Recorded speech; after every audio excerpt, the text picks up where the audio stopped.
여러분, 우리가 살아가는 세상은 이렇게 다수 많이 모이면 괜히 좋아해요. 그리고 작게 모인다든지 아니면 숫자가 작으면 괜히 가슴 철렁할 때가 있습니다. 오늘날의 세상의 사고는 다수의 힘으로 모든 것을 다 할 수 있다고 착각합니다. 그래서 사람이 많으면 다 할 수 있어. 사람의 숫자가 넉넉하면 안 되는 게 없어라고 그렇게 사람의 수에 대해서 아주 강조를 합니다. 사람의 수가 많으면 사람들이 가지고 있는 그런 약점이 강점이 되기 시작하는데 그것은 교만하다는 거예요. 갑자기 사람이 많아지면 교만해져요. 넉넉해지면 갑자기 교만해져요. 아굴은 그런 기도를 드리지 않았습니까? 하나님, 내게 너무 많이 주셔서 하나님을 모른다 할까 두렵습니다. 그래서 일용할 양식 주십시오. 적당히 주십시오. 또 한편에서는 하나님 너무 적게 주시면 제가 하나님 영광 가릴까 두렵습니다. 그냥 적당히 주십시오. 그렇게 아굴이라는 사람이 잠언서에 보면 기도했는데, 오늘날 많은 사람들은 여유 있고 많고 넉넉하다고 하는 것 때문에 교만의 자리에 있을 때가 많이 있습니다. 아주 오래전에 피타고라스라고 하는 그런 철학자는 이런 표현을 했어요.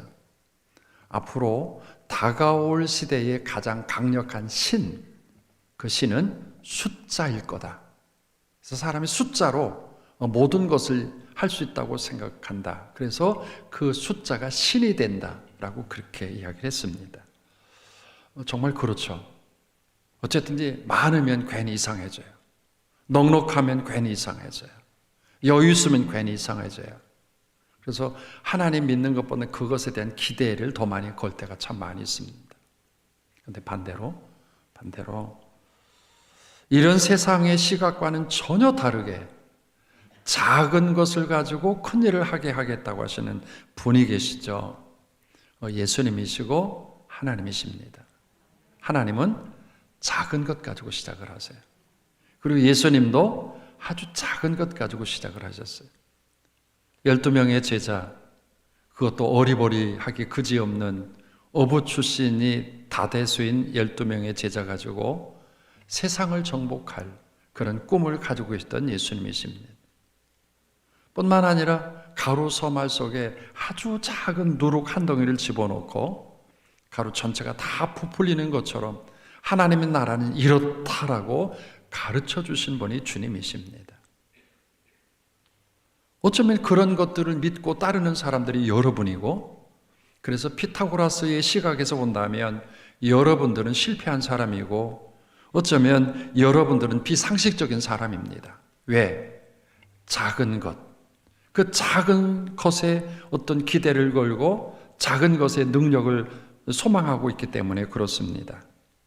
때문에 피타고라스는 그렇게 이야기한 줄 모르지만 성경에서 말씀하신 이 작다고 여러분 주저할 것도 없고, 또 적다고 머뭇거릴 것도 없고, 없다고 포기할 것도 아니라 우리가 없게 하나님 더 의지하고 작게 하나님 더 신뢰하고, 그리고 연약하게 주님을 더 의지해서 승리하는 우리 하나 비전교회 성도들 다 되기를 주님의 이름으로 소원합니다.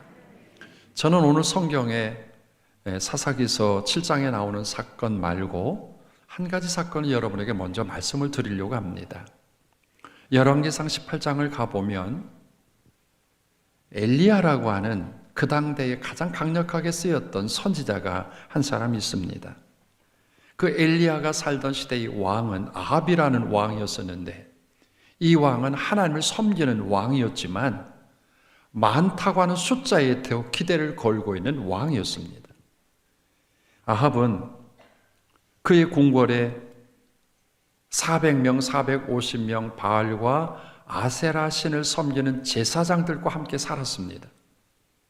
하나님을 섬기는 왕임에도 불구하고 이방신을 섬기는 그런 제사장들과 함께 살면서 이 아합은 하나님에 대한 신뢰보다 제사장들, 그 이방신을 섬기는 제사장들을 더 기대하게 됩니다.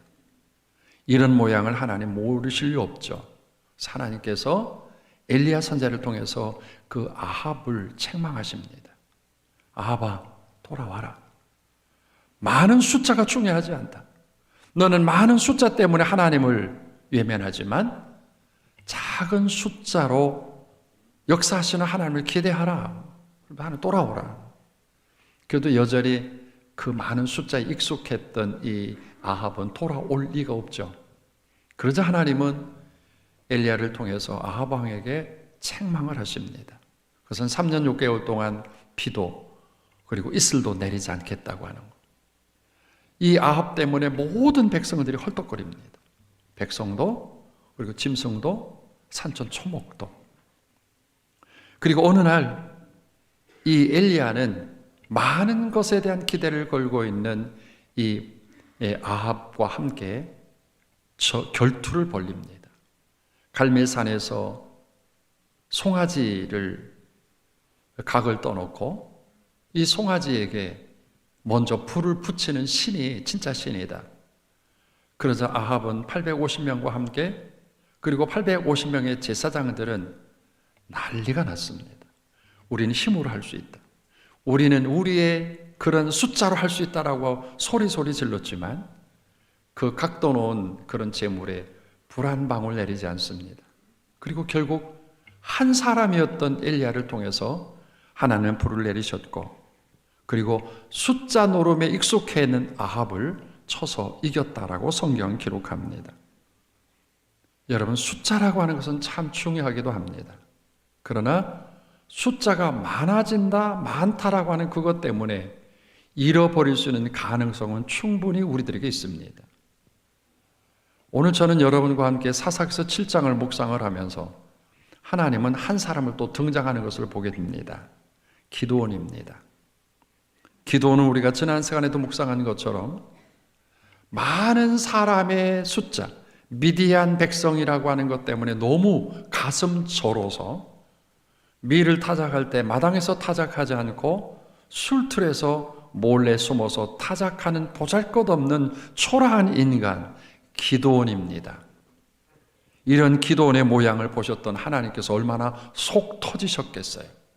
그래서 기드온을 찾아서 와서 말씀하시죠. 기드온아, 그렇게 초라하게 곳간에서 밀타작하지 말고 마당에서 밀타작을 좀 하거라.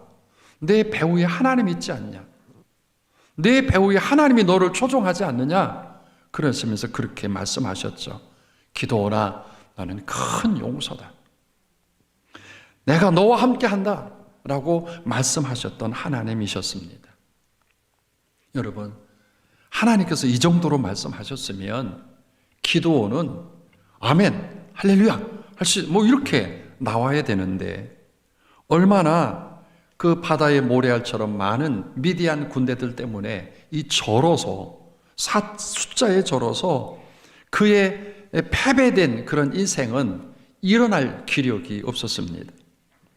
미디안 백성 앞에서 그만이 아니라 이스라엘 백성들도 실패와 그리고 초라하기 그지없는 좌절감 가지고 살아가는 그들이었습니다. 여기에다가 기드온은 한술 더 떠서 하나님께서 그렇게 말씀하셨음에도 불구하고 사사기서 6장 15절 말씀을 보면 이렇게 이야기를 하죠. 시작. 나는 므낫세 중에 극히 약하고 나는 내 아버지 집에서 작은 자입니다. 여러분, 기드온이 이렇게 이야기해야 할 이유가 어디 있을까? 사실은 이게 상대적인 평가에 실패하는 겁니다.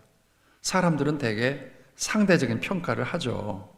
저 인간하고 나하고 비교를 해서 왜 저 인간은 잘생긴 거야? 그러면서 비교를 해서 내가 못생겼다고 생각합니다. 괜찮아요. 요새는 보톡스 같은 게 있어서 얼굴 대번 맞으면 그냥 환해지는 그런 것도 있잖아요. 상대적인 평가는 그냥 그렇게 지내면 됩니다. 그런데 여기에다가 절대적 상대 평가라고 하는 그런 부분에 돌아가면 일으킬 힘이 전혀 없습니다. 상대 평가는 하시되 절대 상대 평가는 하시지 말라는 거예요. 여기 기드온은요, 하나님이 그렇게 말씀하셨음에도 불구하고 어쩌면 절대 상대 평가를 합니다. 나는 아무것도 할 수 없고 나는 약하고 우리 민족은 미디안 사람 앞에서 초라하기 그지없고 이렇게 살아가는 기드온이었습니다. 이렇게 사랑하는 기도원에게 어느 날 또다시 그 전선에서 들려지는 소식은 사사기서 6장 33절을 보니 시작. 그때에 미디안과 아말렉과 동방 사람들이 다 함께 모여 요단강을 건너와서 이스라엘 골짜기에 진을 친지라. 죽는 자 더 죽는 것처럼 미디안 백성들 때문에 이렇게 기가 죽어 있는데 여기에다가 아말렉, 여기에다가 동방이라고 한 나라가 연합군을 형성해서 이스라엘을 공격해 오는 거예요. 얼마나 두려움에 빠지겠습니까? 일어나려고 하는데 또다시 그저 덮어씌인 그런 겨울 그 눈처럼 말이에요. 이 기도원이 절박한 상황이 무너진 자존감 앞에서 아무것도 할 수 없었을 때 그 초라한 기도원에게 하나님은 다시 찾아오십니다. 그리고 사사기서 6장 16절에 이렇게 말씀하시죠. 시작. 여호와께서 그에게 이르시되 내가 반드시 너와 함께하리니 내가 미디안 사람 치기를 한 사람을 치듯 하리라 하신지라. 아멘. 여러분에게 찾아오시는 하나님의 발자국 소리가 올 1년 동안은 더 많아지기를 주의 이름으로 축복합니다. 기도원을 찾아오셔서 막 등 두드려 주시고 깨워주시고 이렇게 세워주신 그 하나님, 그래도 일어날 수 있는 힘이 없어 더 철벅 주저앉을 때 또다시 찾아오셔서 기도원아, 오늘 말씀을 보면 좀 굉장히 강력한 표현을, 내가 반드시 너와 함께 할 거다. 그리고 내가 미디안 사람 치기를 한 사람 치듯 할 거다. 여러분, 그렇게 바다의 모래알처럼 많은 미디안 사람을 한 사람 치듯이 싸워서 이긴다면 이거 얼마나 대단한 일입니까? 2023년 가보진 않았지만 오늘 여러분의 삶 가운데 수없이 많은 숫자적으로 밀려오는 것들이 참 많을 거예요. 때로는 재정적인 것, 때로는 건강, 때로는 관계, 여러 가지 그런 적들이 수없이 숫자를 불려서 여러분에게 공격해 올 텐데, 오늘 기도원에게 주셨던 하나님의 말씀, 내가 반드시 너와 함께 있어 이 모든 것들을 한 사람 치듯 할 것이니라 라고 하는 주님의 음성으로 여러분의 삶의 자리가 승리하는 자리가 되기를 주님의 이름으로 소원합니다. 여러분, 하나님께서 이렇게 말씀을 하셨어요. 내가 반드시 너와 함께하고, 내가 반드시 너와 함께하고. 여러분, 이 정도의 하나님의 메시지를 들었으면 기도는 어떻게 돼요? 정말이죠, 하나님. 그럼 일어납니다 하고 일어나 볼 수 있을 것 같은데 일어나지를 못하는 거예요. 얼마나 철저하게 무너진 자존감 가지고, 얼마나 실패감 가지고 무너져 있든지 일어날 수가 없는 거예요. 일어날 수가 없는 거예요. 제가 속상한 게 하나가 있어요. 공부하면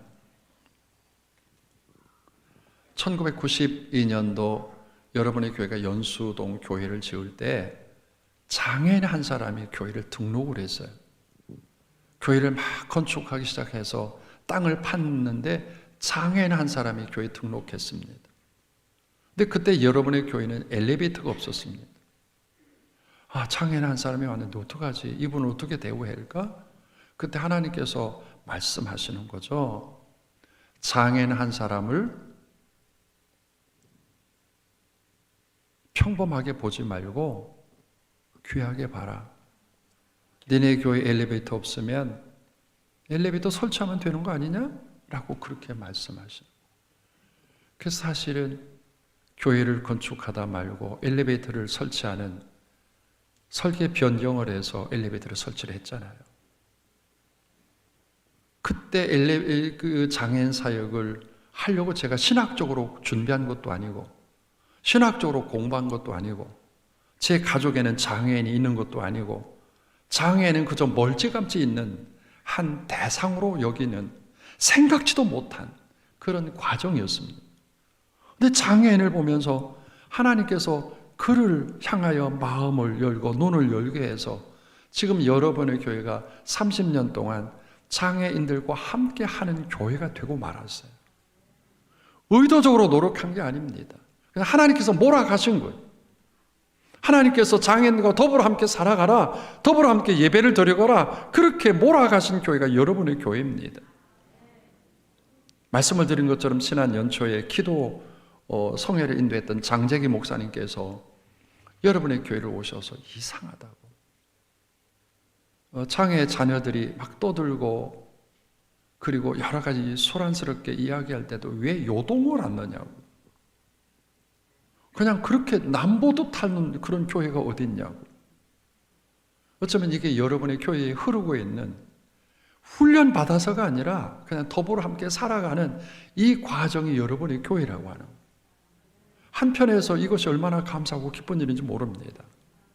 그리고 교회 안에서 하나 비전 센터를 세워서 알게 모르게 이 일에 대해서 우리가 깊은 관심을 갖고 사랑을 쏟아가는 거예요.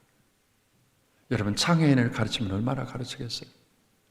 우리 장애 자녀들을 우리가 그들을 도와주면 얼마나 도와줄 수 있겠어요? 그러나 분명한 사실은 이거 하나님의 시각이에요. 하나님의 마음이고 하나님의 방법이고 하나님의 생각이에요. 그들에 대한 마음을 쏟는 이유가 어디 있습니까?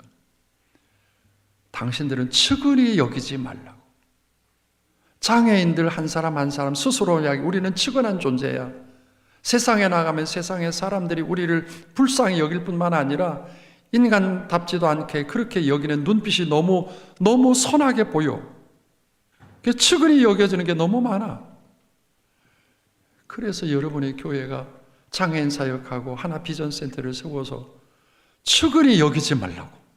당신들은 하나님의 사람이고 하나님께서 구원한 백성이고 하나님께서 사용하는 사람이라고 라고 하는 것을 보여주기 위해서 몸부림치며 여기까지 온 거예요. 말씀을 드린 것처럼 제가 장애인 사역에 대해 신학적으로 준비한 상황도 아니었고, 우리가 교회가 장애인 사역을 위해서 준비한 것도 아니었고, 우리 교인도 장애인들을 바라볼 때마다 여전히 세상적인 관점이 너무 많아서 장애인 한 사람 볼 때마다 그렇게 측은히 여기고 불쌍히 여기고 이상하게 여기는 판인데, 이 사역을 하라고 하시는 하나님의 시선을 생각할 때 하나님, 우리는 할 수가 없어요. 아무것도 할 수가 없어요. 그렇게 이야기할 수밖에 없었어요.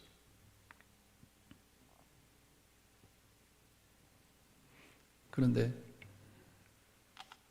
장애인이라고 하는 그런 자리, 그리고 하나 비전 센터에서 공부하고 있는 우리 자녀들을 볼 때마다 여러분의 교회에 와서 이렇게 존재감이 회복될 수 있다고 하는 게 그게 얼마나 감사한데, 얼마나 기쁘고 고맙고 감사한 일인데.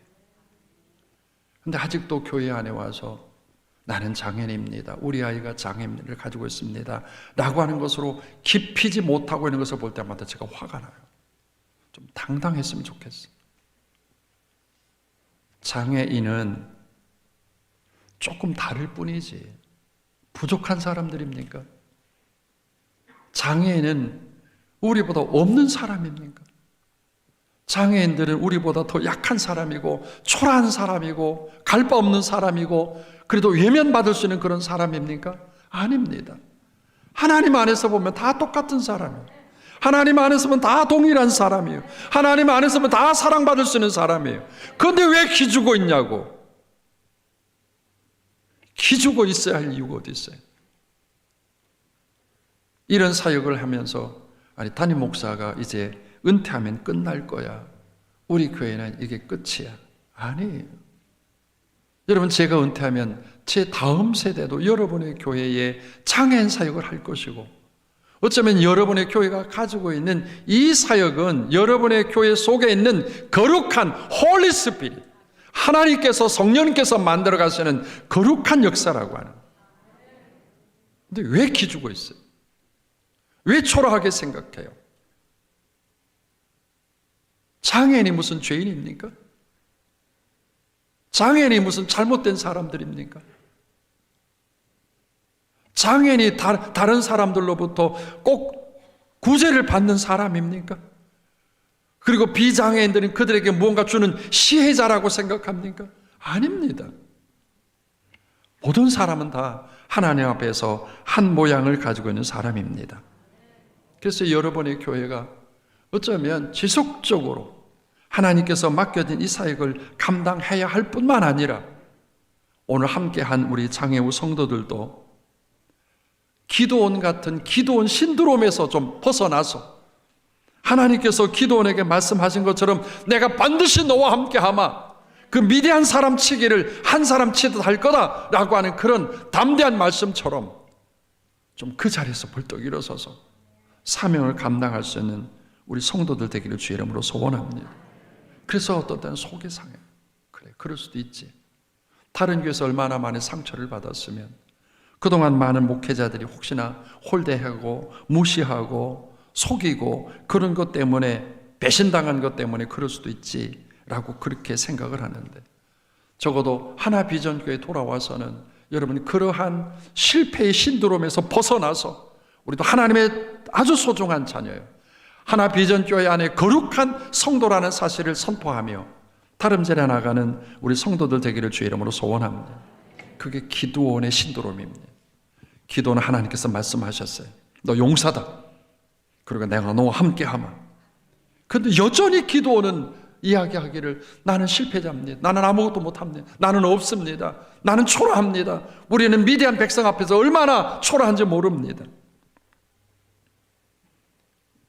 미디안과 아말렉과 동방 사람들이 연합해서 그 이스라엘 골짜기에 가득 차 있는 그런 모양을 보면서 견디다 못해서 기도한 하나님 앞에 이렇게 제의를 하면, 하나님, 제가요 하나님 앞에 하나님이 나와 함께 하신다고 말씀을 하셨는데 좀 한 가지 제의를 하겠습니다. 내일 아침 이슬이 내릴 때 그 큰 마당에 제가 양털 한 뭉치를 놓을 테니까 마당에는 이슬을 내리지 마시고 양털 한 뭉치에 이슬을 내려주신다면 하나님이 나와 함께 하는 것을 그때 믿겠습니다.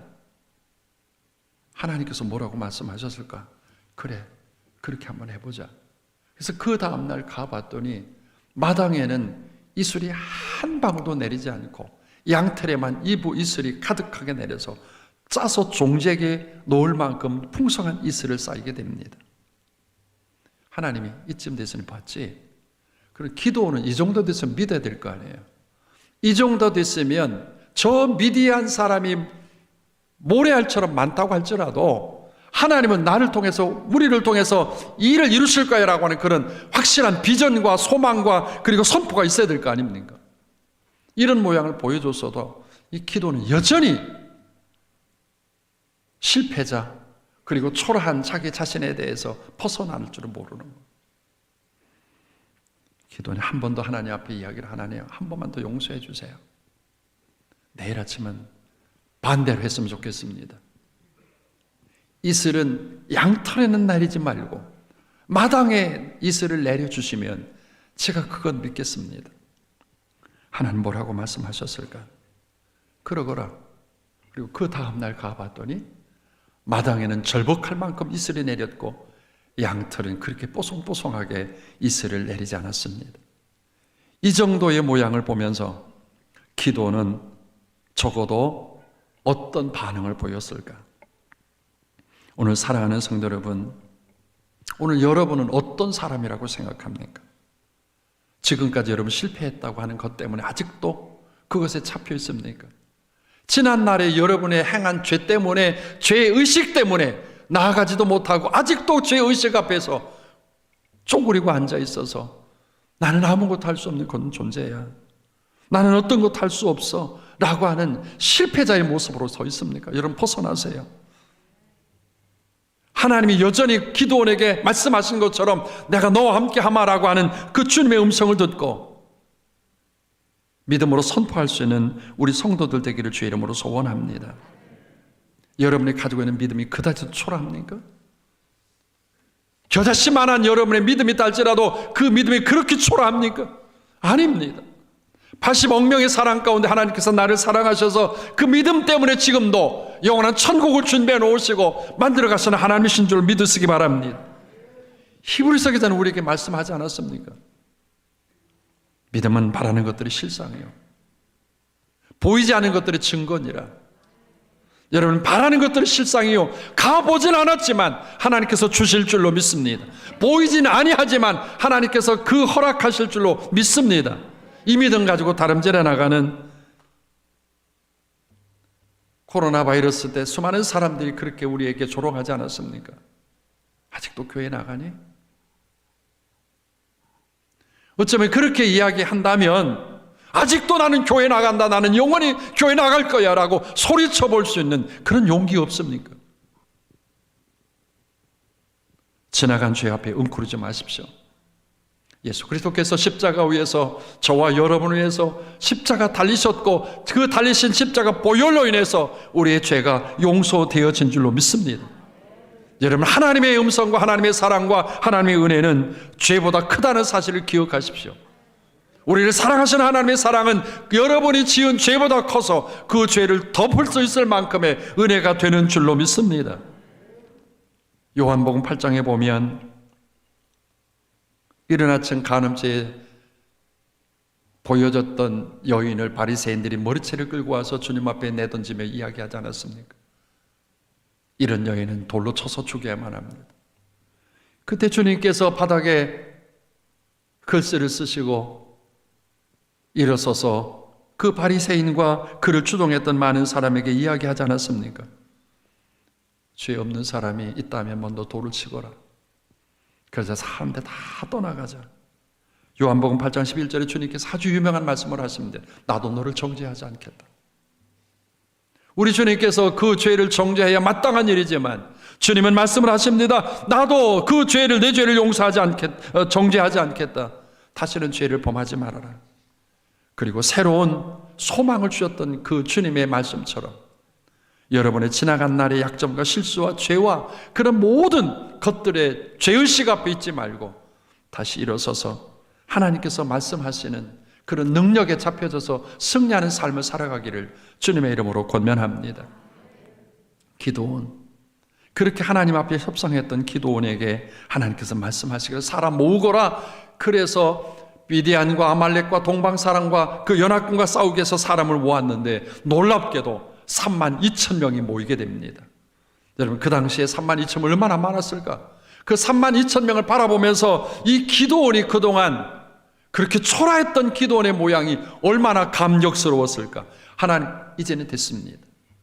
아말렉 사람과 미디안 사람과 동방 사람이 연합군을 형성해서 우리를 공격해 온다 할지라도 하나님 여기 32,000명을 통해서 이길 수 있습니다 라고 소리를 지르고 하나님 앞에 감격할 때 하나님께서 뭐라고 말씀하실? 기도한 사람 많다 그랬었어요.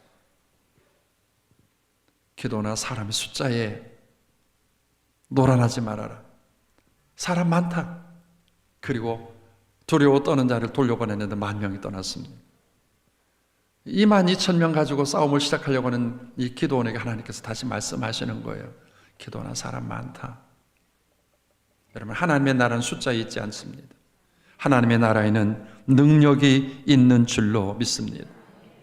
숫자적으로 작게 되어지면 사실은 상실감에 접했을 때가 있죠. 제가 지난 코로나 바이러스 아주 심각하게 코로나 바이러스가 전국을 덮고 있었을 때 교회에서 예배드리지 못하게 했죠.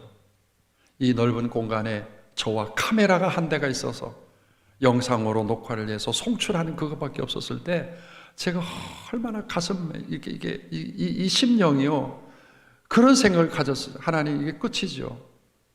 교회가 이래서 되겠습니까? 여기 앉아있을 성도 하나도 없는데 달랑 카메라 한 대 가지고 도대체 뭘 할 수 있겠습니까? 얼마나 그 상황이 절박한지 정말 포기하고 싶을 만큼의 절박함이었습니다. 그러나 지금 생각해보면 사람이 많았을 때의 하나님 앞에서의 그 넉넉함보다 사람이 없었을 때 하나님을 더 의지하려고 했던 그때가 더 그리워집니다. 오늘 사랑하는 성도 여러분, 그동안 우리는 하나님을 의지하기보다는 사람의 숫자 그리고 질병본부의 과학적인 데이터에 얼마나 많이 우리가 익숙해 있었어요. 생각해보면 이게 기도원 스타일입니다. 작으니까 우리가 진 것 같고 없으니까 우리가 실패한 것 같이 그렇게 보여졌습니다. 그러나 아닙니다. 하나님의 나라는 사람의 숫자로 만들어가지 않고 하나님의 능력으로 세워가는 줄로 믿습니다. 그래서 하나님은 32,000명이 많다는 것, 그리고 22,000명이 많다는 것, 그리고 숫자적으로 줄여서 300명 정도를 만드십니다. 여러분, 그 연합군 앞에 300명은 얼마나 큰 힘을 할 수 있었을까? 초라하기 그지없는 300명이었습니다. 그러나 놀랍게도 이 300명은 전적으로 하나님을 의지하는 사람들이었습니다. 이제 저와 여러분은 숫자라고 하는 그런 자리에서 많기 때문에 하나님을 외면하는 것이 아니라, 아니 작기 때문에 기죽어 있을 것이 아니라 오늘 우리의 모양을 하나님 앞에 드러내보면서 적어도 나는 약하고 미약하고 보잘것없는 그 모양이라고 내 스스로를 그런 실패의 자리로 앉혀놓지 말고 오늘 다시 한번 작기에 없기에 실패했기에 주님의 능력을 덧입혀서 주님 앞에 붙잡힌 바 되어지는 하나님의 사람들이 되기를 주님의 이름으로 소원합니다.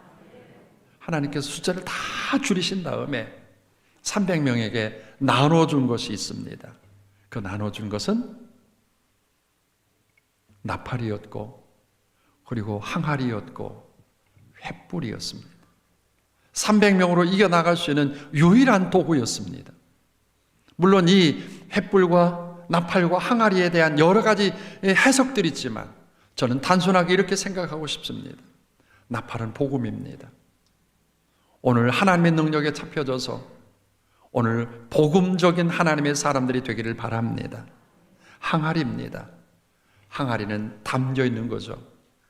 오늘 여러분에게 하나님께서 담겨 놓으신 것이 있을 것 같아요. 여러분에 대한 하나님의 비전이 있고 여러분에 대한 하나님의 꿈이 있습니다. 여러분에 대한 하나님의 계획이 있습니다. 그것을 감춰만 있지 말고 드러내서 이 숫자적으로 우월하다고 생각하는 이 시대에 오늘 여러분 한 사람이 가지고 있는 그 비전이 세상을 이길 만큼의 역사가 되기를 주님의 이름으로 소원합니다. 마지막 횃불입니다. 횃불은 어둠을 밝히는 겁니다. 횃불은 어둠을 밝히고 빛을 내는 그런 능력이 있습니다. 여러분 한 사람 한 사람이 다시 한번 하나님의 능력에 잡혀져서 이 어둡고 침침한 세상에 횃불로서의 역할을 감당하는 성도들이 되기를 주님의 이름으로 축복합니다. 여러분은 하나님의 사람입니다. 하나님은 지금도 여러분을 통해서 미디안, 아말렉, 동방 박사들이 연합해서 공격해 올 때 넉넉하게 이겨내는 하나님의 사람들로 만들어낼 줄로 믿습니다. 올 한 해 아직 가보진 않았지만 교회 앞에, 여러분의 인생 앞에, 여러분의 자녀들의 삶의 앞에 수없이 많은 미디안과 아말렉과 동방들이 있을 텐데 하나님께서 함께 해주시는 그 능력을 덧입고 더 겸손해서 그분을 의지함으로 넉넉하게 이겨내는 사랑하는 모든 성도들의 삶이 되기를 주님의 이름으로 축복합니다. 여러분은 가보나마나 하나님께서 승리하게 하실 줄로 믿습니다. 가보나마나 하나님께서 이기게 하실 줄로 믿습니다. 여러분에게 허락한 나팔을 불고 여러분에게 주셨던 비전을 선포하고 여러분에게 허락한 횃불을 들어서 승리하는 삶의 여정이 다 되기를 주님의 이름으로 축복합니다.